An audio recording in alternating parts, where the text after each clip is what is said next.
büyür bir ateş. Susmaz, susarsa bile yanar içten.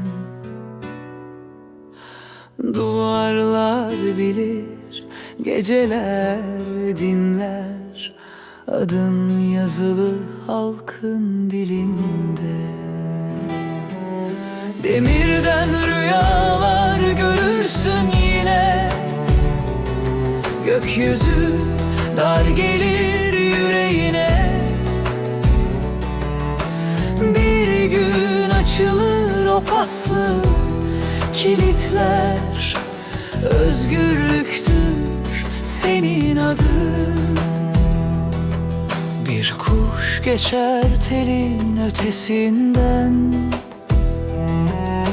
umudu taşır, selam getirir senden.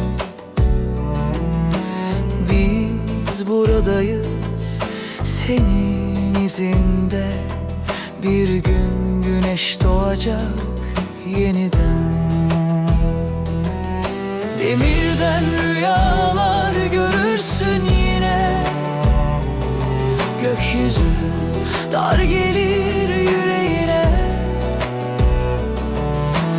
Bir gün açılır o paslı kilitler, özgürlüktür senin adın.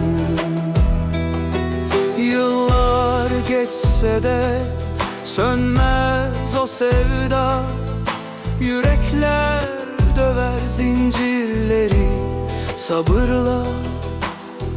Bir adım kaldı kavuşmaya, bir nefes kaldı bahara.